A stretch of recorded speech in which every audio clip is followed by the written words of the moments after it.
Serendipity is defined as the occurrence and development of events by chance in a happy or beneficial way. And that's exactly what I experienced yesterday. Now, photography is much like fishing. We may go out with the hopes and intentions of coming back with a keeper, and that's not always the case. So stick around with me and let's find out if I came home with the keeper. Spoiler alert, yes I did. So the other day I had to meet a client in downtown Boston to deliver their graduation photos. It's been a while since I shot downtown Boston during golden hour, so I checked my Skyfire app to see if it was worth heading out that day. So the Skyfire app stated that there was an 80 to 90% chance of a fiery sky. Now to find out exactly where the sun was going to set, I used another app called the Photographer's Ephemeris to see exactly where the sun was going to set, so I decided on shooting in Fan Pier Park right by the harbor.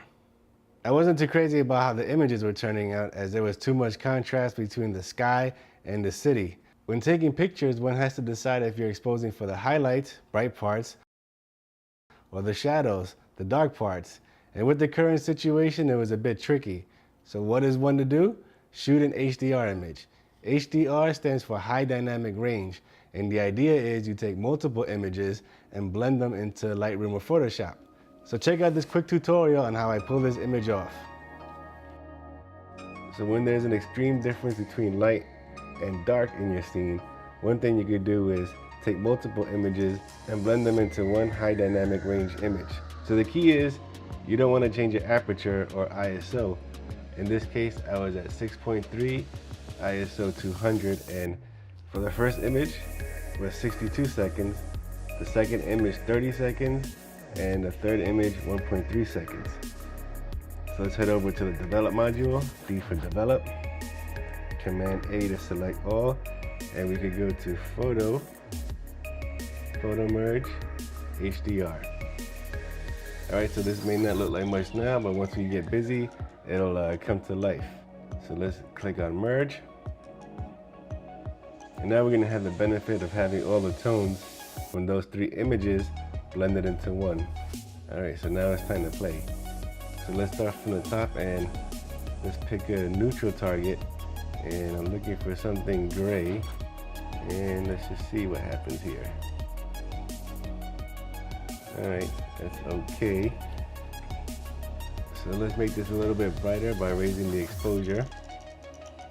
And I'm going to reset the contrast. I didn't like what Lightroom decided to do there.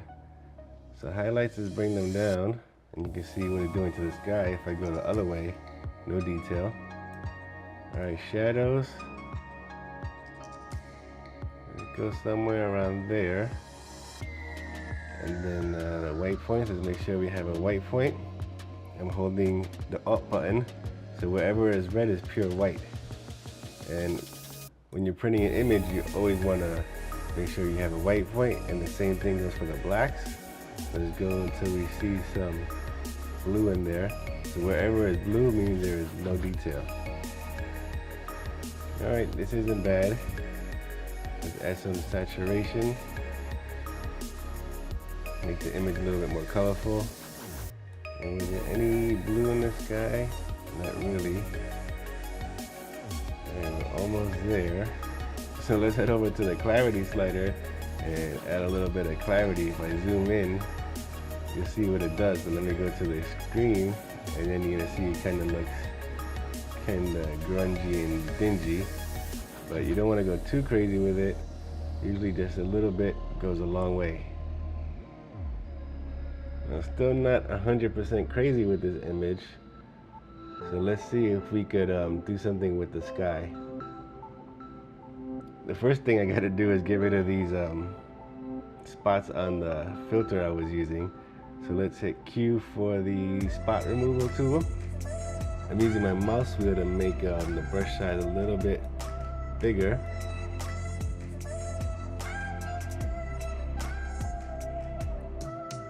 And this one over here might be tricky, only because there's a lot of lines. I guess we can get away with that. Alright, so I'm gonna hit K for the adjustment brush, which can be found over here in the upper right. Alright, I'm gonna click on Show Selected Mask Overlay. feather 100%, which will give us a soft brush. Flow at 90 is a good place to start. Density around 90 is good. And the size we can adjust with the mouse wheel or left and right bracket. Up bracket to make it big, left bracket to make it small. So now what I'm going to do is paint on the sky. And you'll see what we're getting at if you never use the adjustment brush. Now we have auto mask checked, and it should by theory not select the buildings. Oh, went too far. I guess I spoke too soon, so let's hold the up button. And you see we get this little minus brush, like the brush turns into like a little minus symbol. And sorry for the lag. Alright, now release the up button and let's get back to brushing our sky. Now, depending on how important the image is going to be, like if you intend to print it out or sell it, you should really get in there with a fine-tooth comb to make sure the image is picture perfect. But for now, I just wanted to give you guys a quick example as to the possibilities of the power of HDR and Lightroom. So I just went over this, so let's Command Z to undo. And it's always important to learn the keyboard shortcuts because it'll save you a lot of time instead of going over here in the menus and trying to find what you're looking for. Alright, so now that we kind of outline the building, I'm gonna make the brush a little bit bigger so we could cover more ground.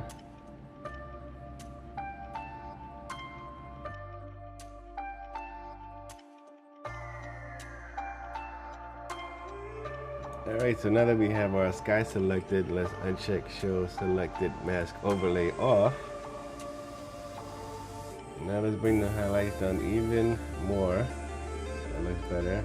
Let's see if we lower the exposure. Nah, it's starting to get murky. Alright, let's play with the temperature here.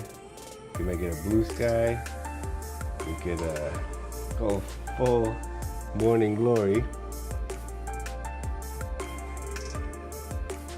You can add some purple or magenta. The key is you don't want to go too crazy because then it's going to look not very natural. So I think I'd keep it golden, although in reality it wasn't really that golden when I was there. Alright, that works. And we can see that I didn't do a perfect job of selecting the mask. As Lightroom still has some improvement to do in terms of the auto mask, but this actually isn't bad. So now I'm scanning the image to see if there's anything else I could fix.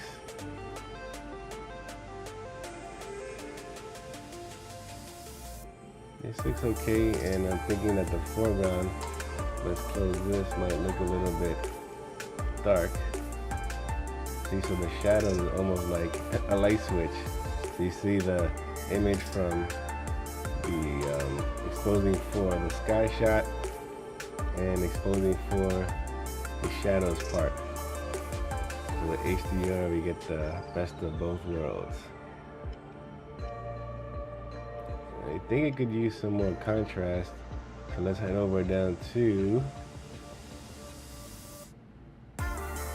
tone curve. And let's see what strong contrast does.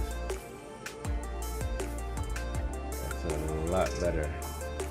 Alright, I kind of like how we had this dark chain over here and the background is pretty bright. Let's take a peek a little closer. And not bad. But before we go, let's add a bit of vignette. Now I really like that. I think we can crop the sides a little bit more. So R for the crop tool. And let's get rid of some of this dead space over here. And this ladder's kind of driving me nuts, but nothing we could do except crop it out. And over here, there's like this little line thingy. Let's crop that out. And all right, hit enter or return, and that looks a million times better with the vignette. Vignette, no vignette, no vignette, vignette. Yeah, I like that. I like the detail on whatever you call this. Sorry, I don't own a boat. But this is actually pretty good. So I decided it was time to go home. But then as I started walking to the car, I saw potential for another image. I saw these lights on the floor and saw that the ship in the background might look cool with the lights on the floor. So I took a few shots to see if it's what I call working it. Now what I mean by working it is in order to get the shot exactly how you may want it. For instance, in this case, right now you see there's too many people, and right now also the waves in the water is causing a wake. So if you look at the ship closely, you'll see that it's a little bit blurry. So if I really wanted to work it, I would have had to come back perhaps at midnight, and at that point there'll be no wake in the water causing the ship not to move, and there would be less people in the shot as well. But then something serendipitous happened. A firework went off. Now if you know me, you know I love shooting long exposures, and fireworks are a lot of fun to shoot. Now it may sound corny, like when I try and drag people with me to go look at fireworks, or I take pictures of fireworks, when you're there, it's something really cool. And the other weekend, the Yankees were playing the Mets, and I made an effort to head out to shoot the fireworks after the game.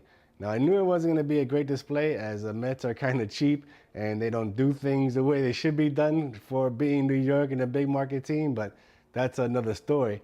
But I knew it wasn't going to be that great, as a couple of years ago I went and it wasn't really like a nice firework. It was more like a pyrotechnic thing just getting shot straight up in the sky.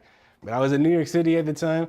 I figured why not head out, spend time with a dear friend of mine, and maybe the Mets upgraded the fireworks this year. But as it turned out, it was just same old boring fireworks. So back to the other day, only one went off, and I was confused as to why only one firework went off. So I Googled Boston fireworks 2018, and only 4th of July stuff showed up. So I figured I'd wait a bit longer to see what would happen. And then as I looked to my right, I saw this mini waterfall with these LED lights and a street going down the middle with these two buildings on the side. And I figured, hey, this is a cool shot. Let me see what happens, and I'll kill some time. And as I was taking this shot, this guy asked me if I was gonna shoot the reflections of the fireworks off the buildings. And I asked him, fireworks? And he said, yeah, at 9 o'clock. And I was like, yes, I have confirmation, because it's already been about 10-15 minutes and I wasn't sure if I should stay to see if there were more fireworks or just hit the road. And luckily I hung around and I was in the right place at the right time. So 9 o'clock was 10 minutes away, and I had to think really quickly where I wanted to shoot. So I decided to go up to the pavilion and have the shot of the ship to the right. Try to say that really fast. Shot of the ship, shot of the... Anyway, so my idea was to get the shot of the ship to the right and get the fireworks to the left, as that's where the fireworks went off before. But once the fireworks started, it actually was being launched from behind the ship. And it was kind of a bad vantage point, but at least I got to see some fireworks, and it was cool nonetheless. And it was also tricky because I didn't know how long the fireworks show was gonna last. So if I would have ran to another spot to find a better vantage point, it might have been over. So for most of you wondering, these images were shot at around 8 seconds, f/16, and I played around with the ISO, and I think I settled on around 800. So once I was happy with the exposure, I took my remote and just locked it. So that way it just keeps shooting pictures and pictures and pictures and pictures, and I let the camera do its thing while I get to enjoy the fireworks. Now the thing is, when we're out there shooting as photographers, we gotta remember to be in the moment, as sometimes we may be too, obsessed with getting a nice shot, or doing this or doing that and trying to get everything perfect. But sometimes we just have to enjoy the moment. And in case you're wondering, that tall ship is called the Sagres, and it's from Portugal. It's normally not there. It's only there for 3 days as of the time that I shot this image. So that was another serendipitous moment that happened that night. So the important lesson here, ladies and gentlemen, is to get out there and shoot.